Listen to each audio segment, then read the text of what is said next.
Welcome to the F50 Woman Podcast, dedicated to sharing stories from a diverse community of women in order to provoke you into a passionate pursuit of life, build unshakable character, and achieve extraordinary things. Now, here is your host, Julia Jack. This young girl's first big dream was to become a Navy fighter pilot. Her second big dream was to become a police officer like her father, which she finally did. After rigorous training to get into the police force, she rose in the ranks through dedication and hard work. The journey was hard and long, and it was all she wanted it to be, until it wasn't. So she left the police force and became an activist. But her life would be forever altered after being attacked by a stranger. This is Greta McClain's story, a former police officer, activist, and survivor. She is one strong, resilient, and purpose-filled F50 woman.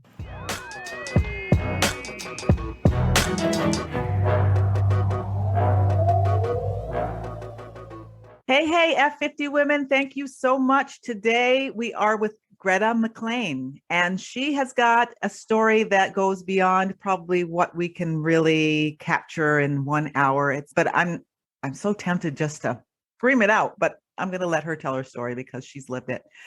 Greta is a former police officer, and she has turned activist. She is the founder of Silent No Longer Tennessee. She's a survivor and a freelance writer, and I'm excited to have you here, Greta. Thank you for joining us. Thank you for inviting me. I'm very happy to be here today.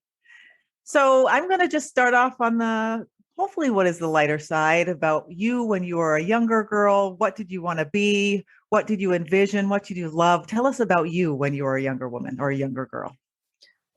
I had two dreams when I was a child. One was to be a Navy fighter pilot. Wow, which, okay.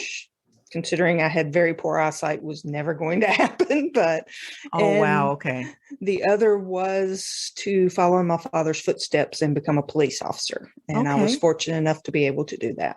Nice. And so, just for all the girls out there, I know your father was a police officer, but did you ever have any doubts that a girl can do that? Did your fact that you were a girl and this sort of very hardcore masculine thing, I don't know. I was born in the 60s, so maybe I'm just old school. The girls might not even think like that anymore, but tell us about how that. I was born in the 60s too, so it's okay. Right. So, okay. You get it. Yeah.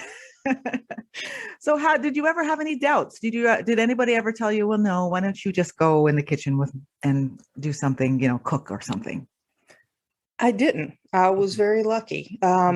The only hesitation I had was my father.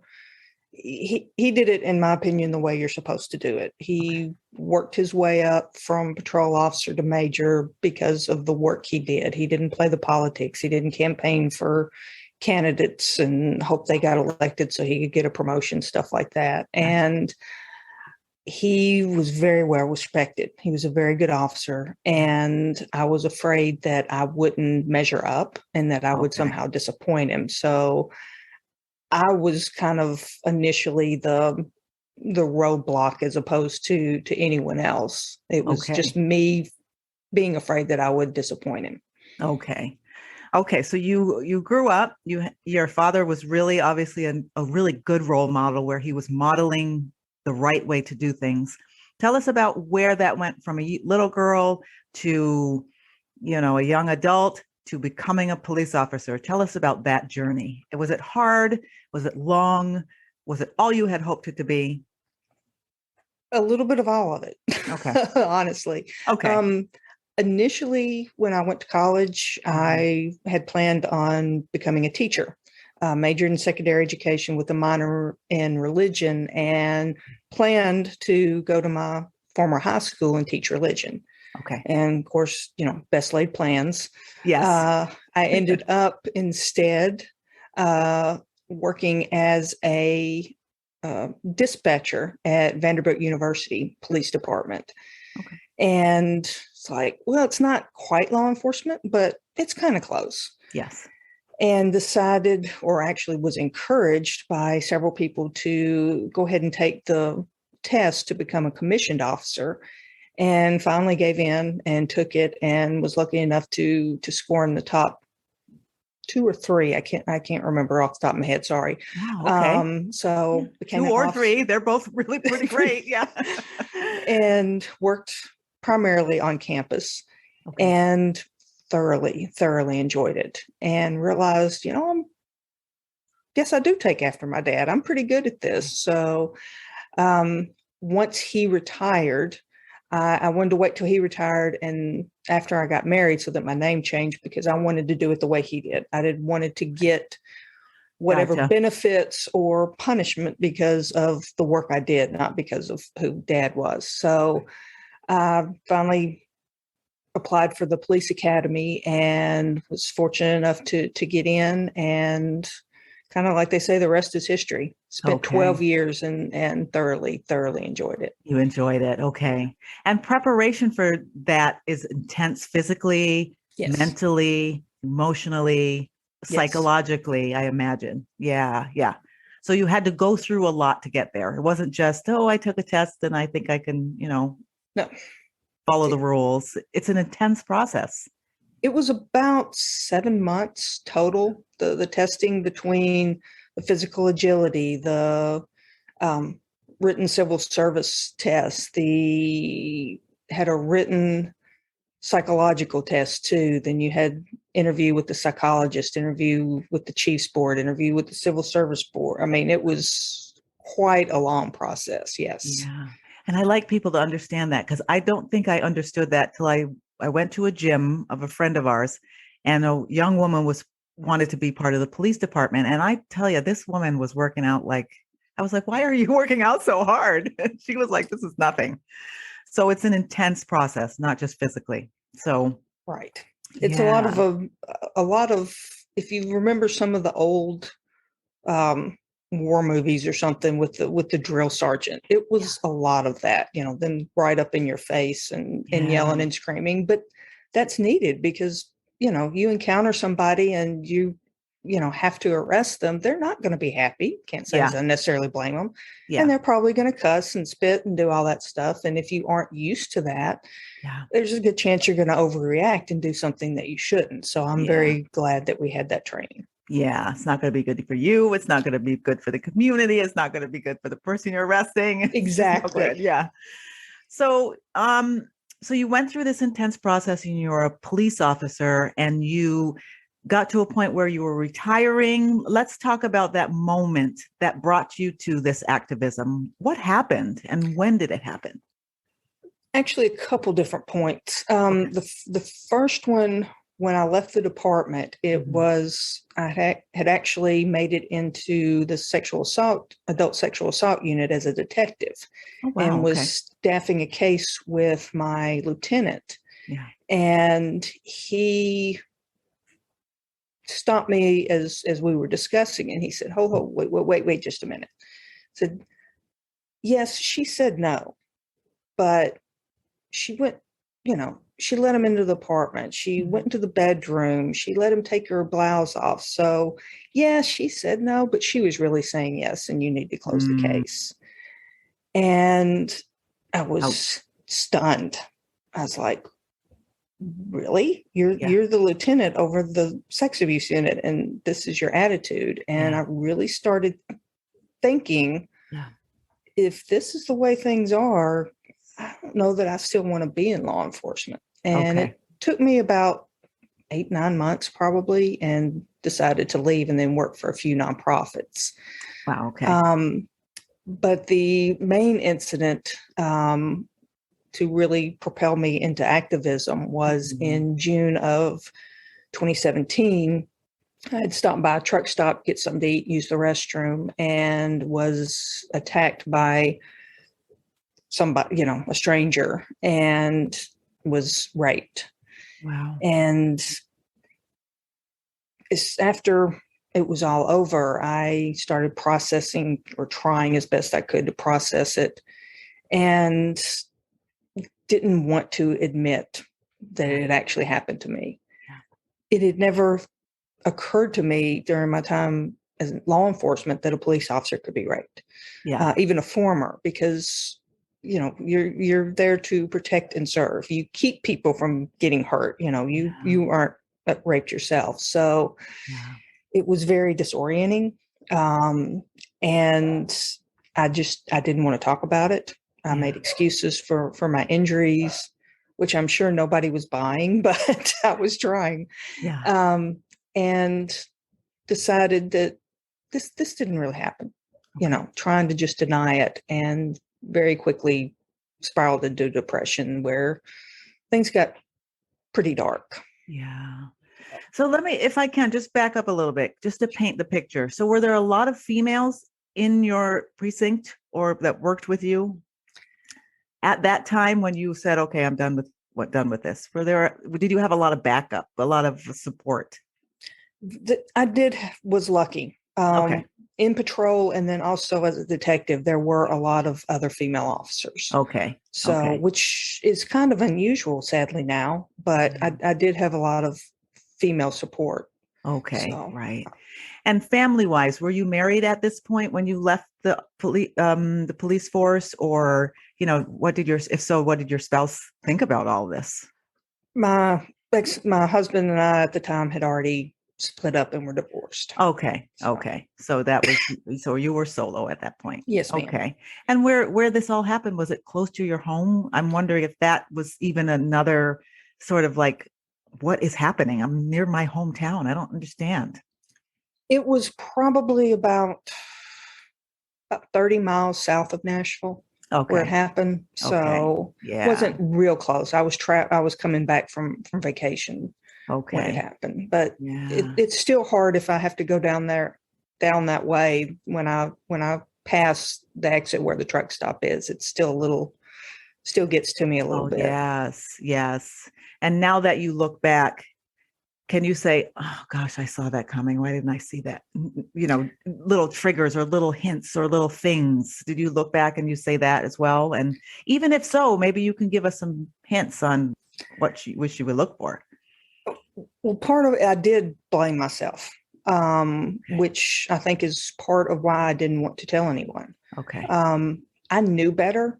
Yeah. I had told, person after person after person as a detective, it's not your fault. Right. The only person responsible is the attacker. Yeah.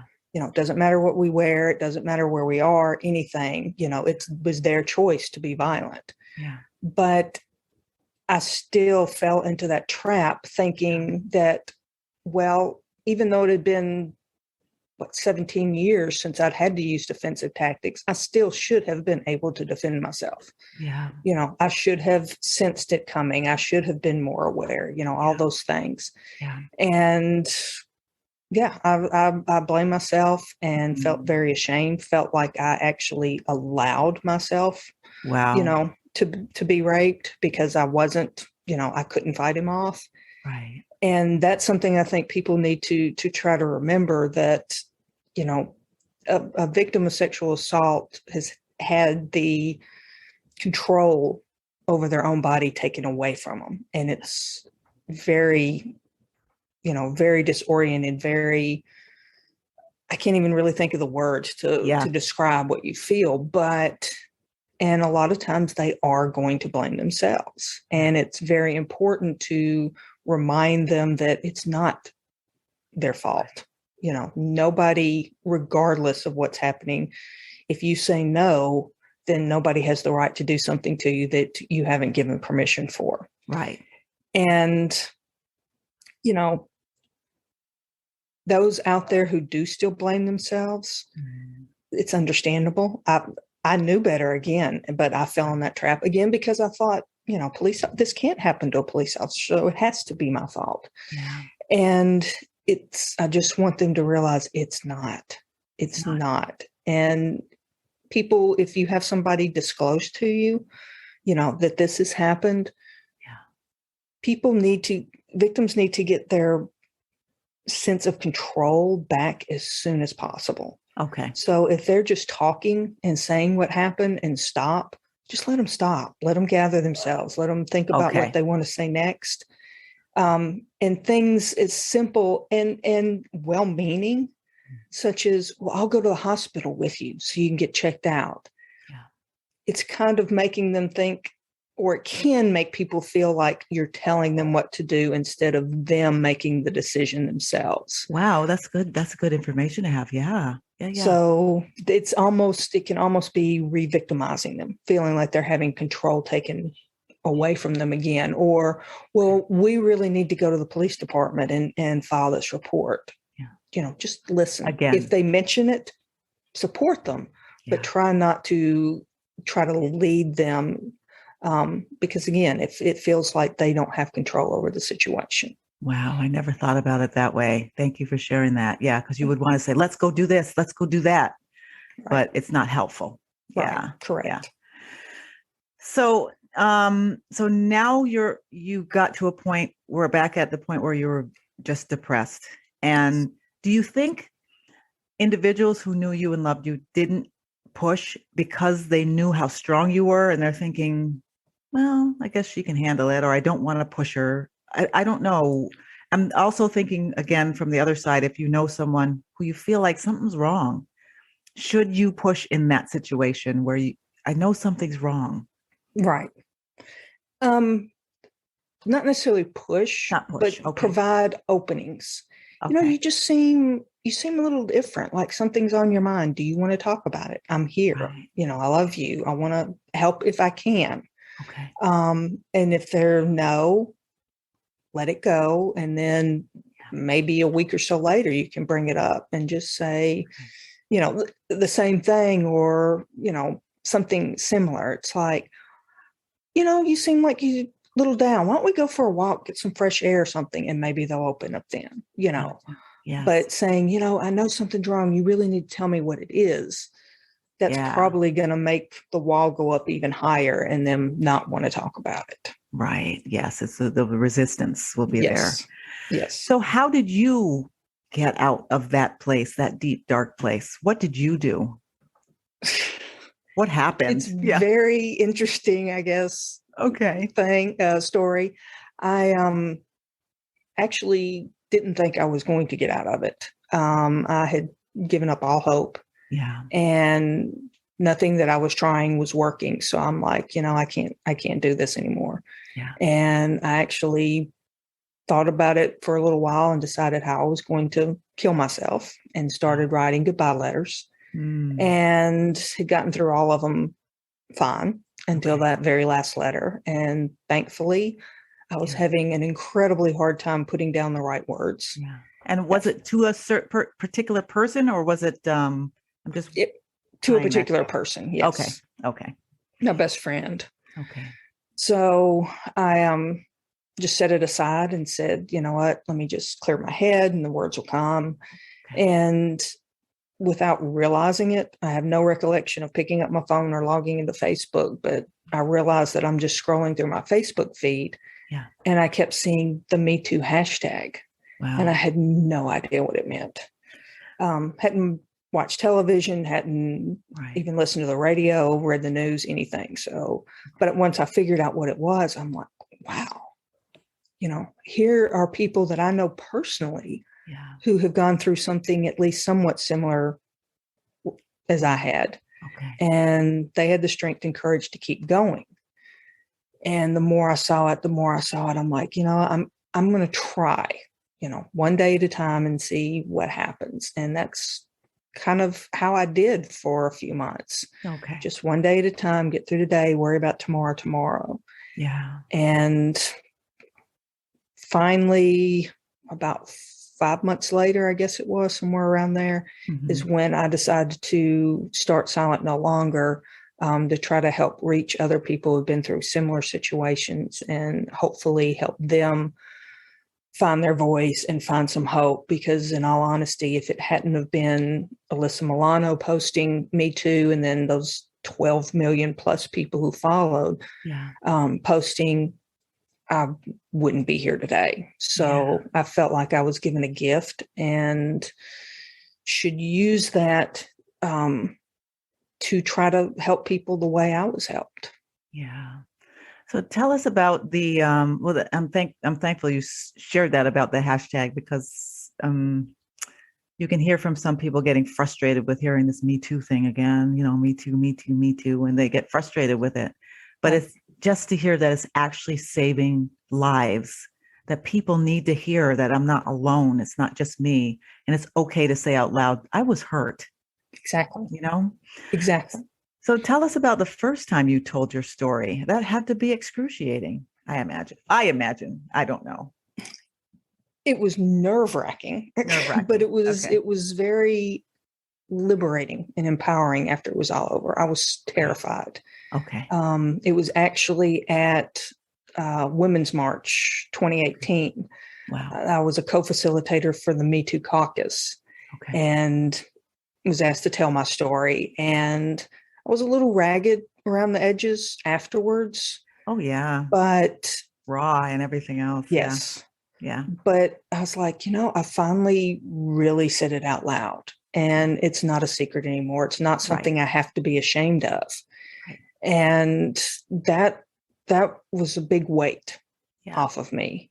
Okay. And slowly but surely, I've been telling it more and more. And again, sometimes it's hard, but if I can just reach one person who may be to the point where I was, and they find the strength to keep going day by day and hopefully not, harm themselves, then I'm not going to say it was worth it, because I certainly wish that it never happened, but it gives a purpose to what I went through. And to me, that's all I can ask for is to be able to take what happened to me and use it for good, as opposed to it just being this deep, dark secret. Yeah. It reminds me of that scripture that talks about what you meant for evil, God uses for good. It's not that we ever wanted any of it to happen, but more evil and more wickedness is not going to be done with what you did to me. Exactly. Tell us about the feedback, because I know you've had some good feedback and not so good feedback. So share with us, even just to give us courage, because I oftentimes feel if you know the truth of what you're going to get, when you tell your truth, then you'll be ready for the good and the bad. Right. Yeah. So maybe you can tell us what came back at you after you shared your story.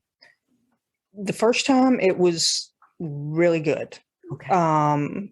Everybody was very positive, but then again, a Me Too caucus, you're pretty much going to have, peers with you. So, but even since then, for the most part, it's been good. Okay. Occasionally people are like, why do you have to talk about this? And it's like, well, I don't have to. Right. But, it was people talking about it that saved my life, and why not try to return that favor? Yeah. Like I said, I feel like it was a gift, and I should be able to share that with others so that they don't have to go through what I went through. Yeah. But I'd say probably, I guess I'm lucky. 85% of the feedback has always been very positive. Okay. Good. So I'm very lucky. Yeah. Good. Tell us about you now. Tell us about the movement, and tell us about what is next for you. Last year in July, we had back up a little bit. Started that organization, Silent No Longer Tennessee, back about a month after the Me Too caucus. And we started out really just a couple of workshops here, candlelight vigil there, things like that. Yeah. And last July, we decided that, there was more and more need. Yeah. So decided that we would go ahead and apply for our 501c3. Okay. And now we had done previous advocacy work. The momentum really started growing for becoming a nonprofit in 2000, when we had several female officers and civilian employees from the Metro Police Department come to us saying that they had been sexually harassed, sexually assaulted by command staff within the department. Okay.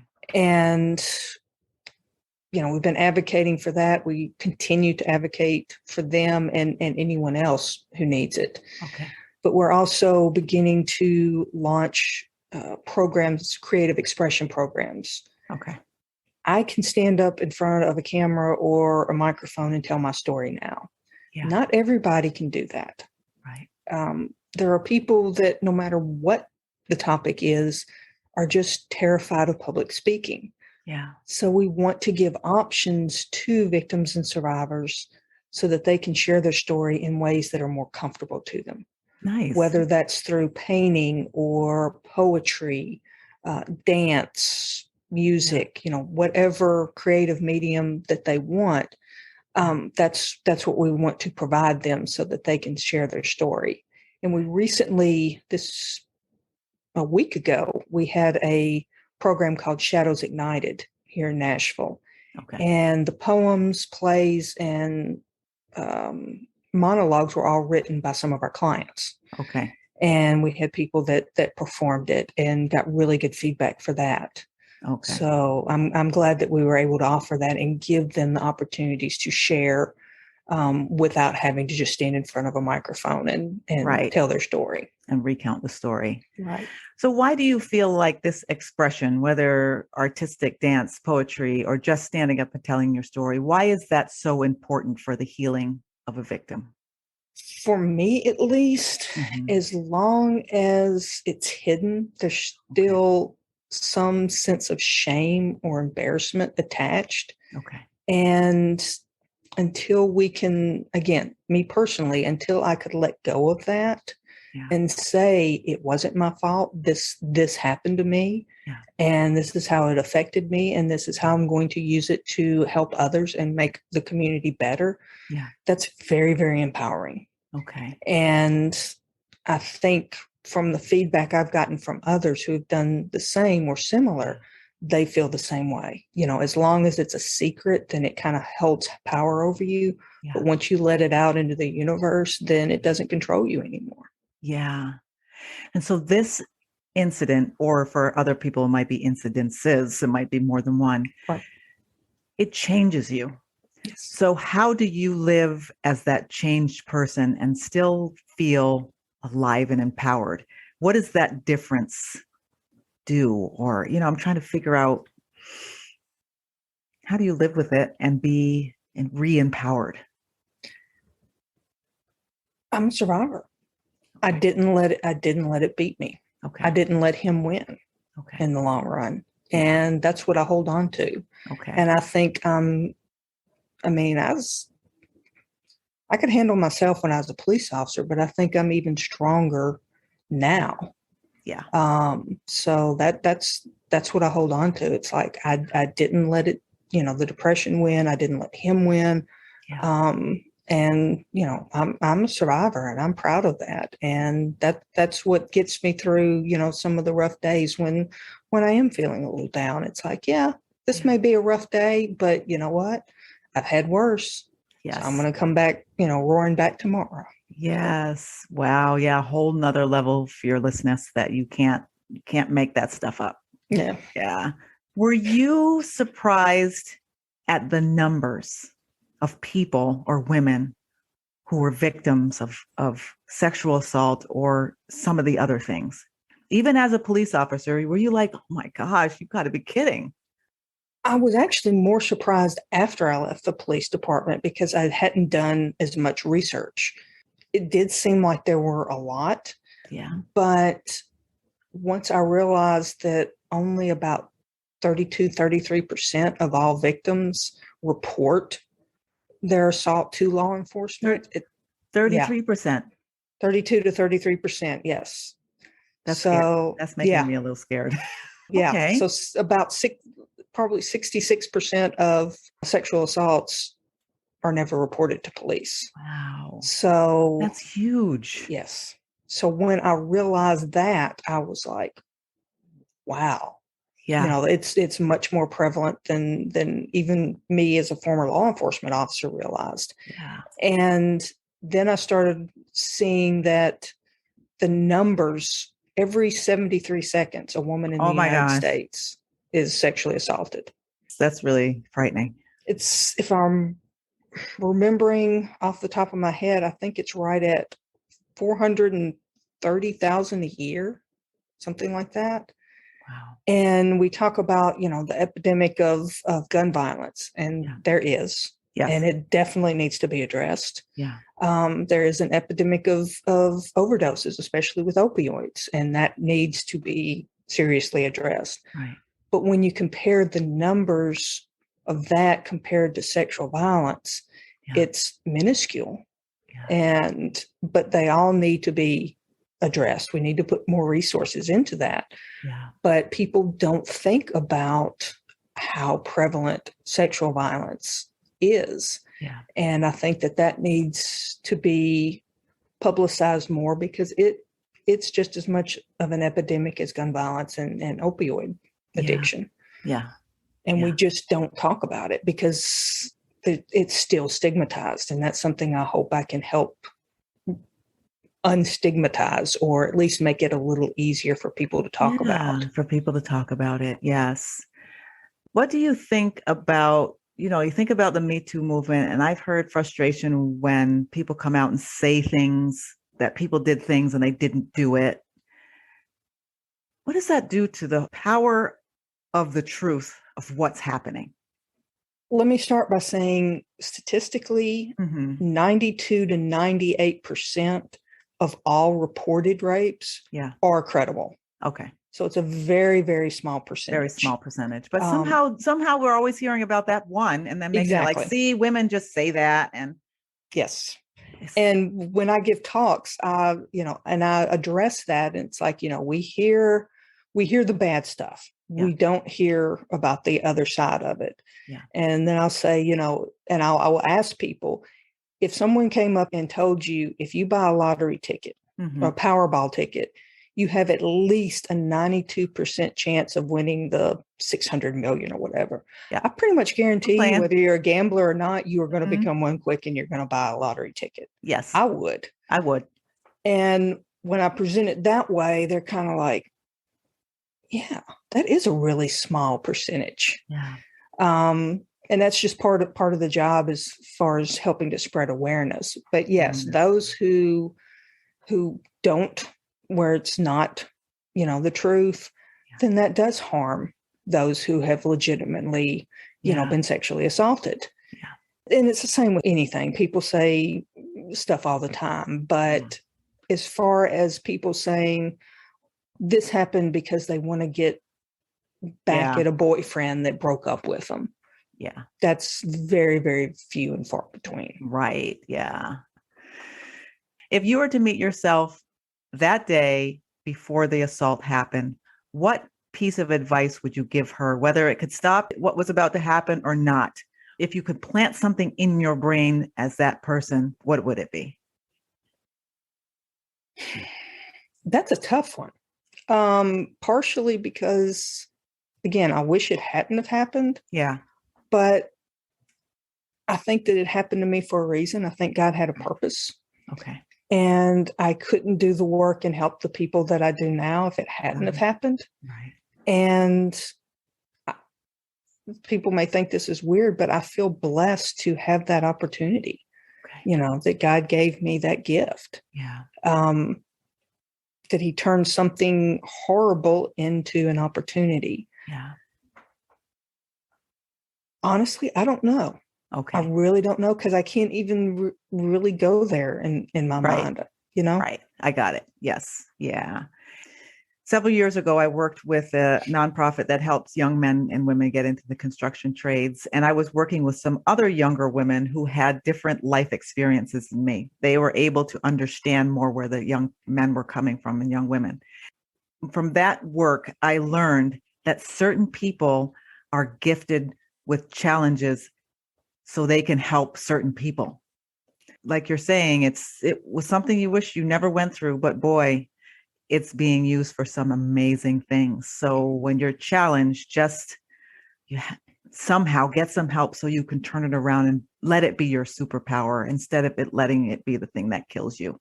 Right. So I'm so thankful that you've broken through and you're telling this story, because it's unimaginable. Thank you. It's unimaginable. Give us some advice from your playbook. What is one book you would advise? It could be all women to read or all young women who are victims to read. Either one, whichever one you comes to you first. Oh gosh.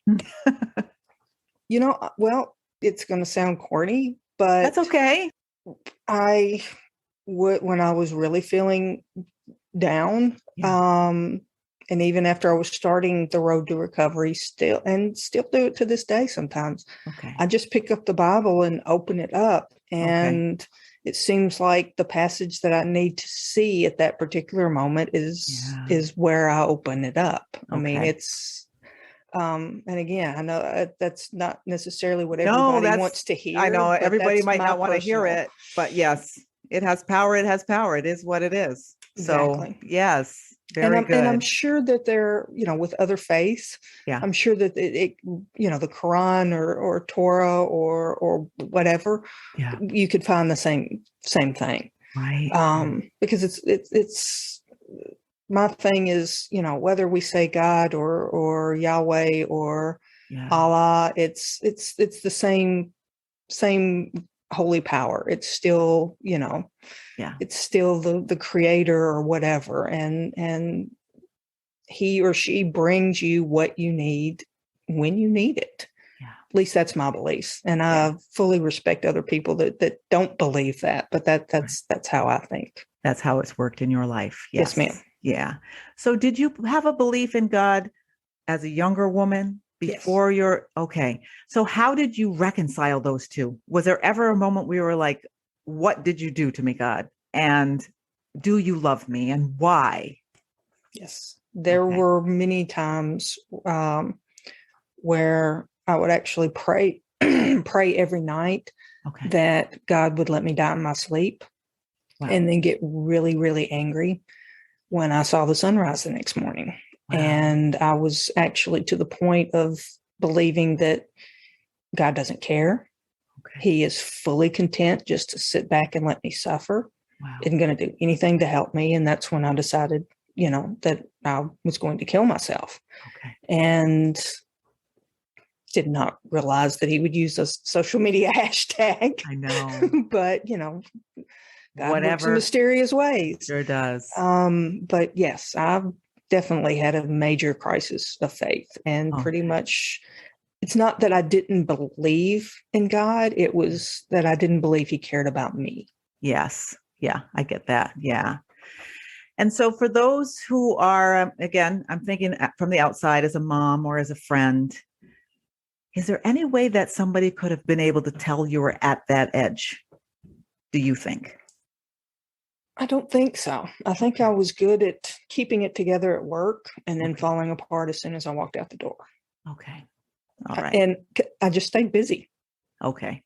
Yeah. Because at this point you were still working, you were still going out of your home. It wasn't like you were just home for days and hours at a time. Okay. That's a hard one. I've never lost anyone to suicide, thank God. But I've always wondered that those who lose loved ones must be thinking, what didn't I see? What could I have done? But yeah. Okay. So it's good to know that no big signs, no. Now there are some things people can look for if people all of a sudden just totally shut people out. Okay. If they were very active going out and stuff like that, and then all of a sudden you don't hear from them, they don't go anywhere.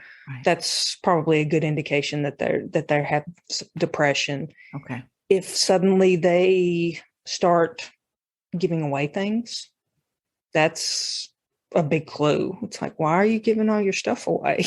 Don't you need it? Yeah. So things like that. Okay.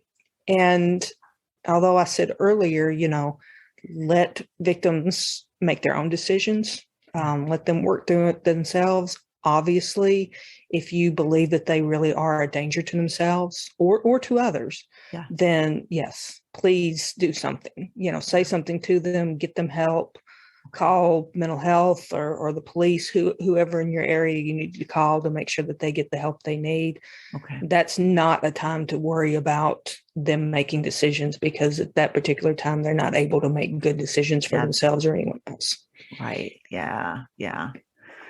Well, thank you for opening up and sharing your life. I have two questions. Can you tell the audience where and how they can get in touch with you after this podcast is over. They can find us at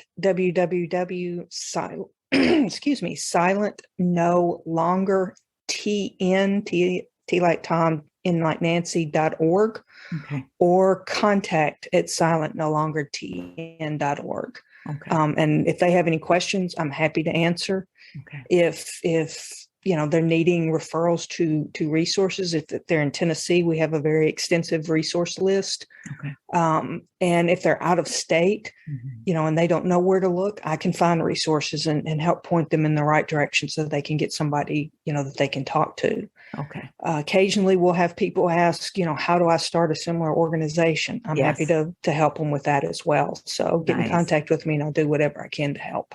Excellent. Because I was going to ask that too. How do you spread yourself around? And do you have a plan to have Silent No Longer Connecticut and Silent No Longer California and Silent, I don't know what that means or if that's even a thing. It can be a thing. Right now, we're just focused on Middle Tennessee. Okay. Then we want to spread to West Tennessee and then East Tennessee, be across the state by the end of 2026. Nice. So that's the immediate plans, and that's the focus right now. If there are people in other states that want to start, a sister organization, hey, why not? We're happy to help with that. Okay, great. Have you seen change? Have you recognized any shifts because of your work? In some, yes. It's going to be a long race. Yeah. Yes. And that's the thing, sexual assault's been, a part of society since the cavemen. Yeah. Since the dawning of man. Yes. Exactly. Yes. And I and other advocates and activists talk about, ending sexual violence or ending violence against women. Right. And I'm not trying to be pessimistic because we can make it so much better, but we're never going to stop sexual violence. Right. We're never going to completely 100%. We're never going to have a utopia. We're never going to have the Garden of Eden where nothing bad ever happens. Right. It's going to happen. That's just life. Yeah. But we can continue to work, continue to spread awareness, things like the statistics. And one of my things is doing it through storytelling. Okay. Because if I stand up in front of an audience and just start spouting statistics, unless you're, a statistician or, somebody in academia doing a lot of research, you're probably not going to care and you're probably not going to remember it. You're going to start pulling out your phone or jotting notes. You're not going to be listening to what I'm saying. Right. When you can do it through storytelling, like if I'm telling my story as a guest speaker, I'll, say, and that's when I became one of the 66% of people who do not report their sexual assault. Right. And that because you've put it into something that's hopefully got their attention and they're really paying attention to, it sticks with them a lot more. So that's another thing that we work on, as far as the creative expression in whatever form is storytelling is from the dawn of time. Yeah. And it can be very, very powerful. And that's how we get people to care. Yeah. If you can reach their emotions and make them want to care and make them want to do something to stop it, then that's when we really start winning the battle. Yeah. Help them recognize it's not someone else somewhere else doing something foreign, but this is real lives, real stories, real people, and real challenges. Yeah. Yes. Yeah. And it can happen to anybody, even a former cop. Yes. And yes. And that adds just a little bit of extra power to your story because it's like, wait a minute, this is if she has the power, what's going to happen to me? Yeah. I have no skills, no training, not a whole lot of muscle and, maybe a little less awareness. So thank you for sharing your story. It's very powerful. So I have one more question before we go. You finished your race and God comes to you and says, you're done. This is the last day, but I give you one chance to give the world, and I'm going to share it with the entire world. What is the one message you want to leave the world? The whole world? Yes. I know for victims, it would be, And it could be fault. it could be just victims for the whole, it could be victims, but they're everywhere. Don't give up, and it wasn't your fault. Nice. Yeah. Okay. Thank you again, Greta, for being here. Thank you for sharing your story. Thank you for continuing to share your story. I definitely have a heart for women and just the challenges that we face as women, but I feel like I have just been a little bit more fired up because I hear your story and I understand even more how huge it is. Thank you for the opportunity. I really, really do appreciate it. You've been listening to the F50 Woman Podcast. Join the F50 Woman movement and this diverse group of voices to help change the world one woman at a time. Why should you join at your age? Because we're not done yet.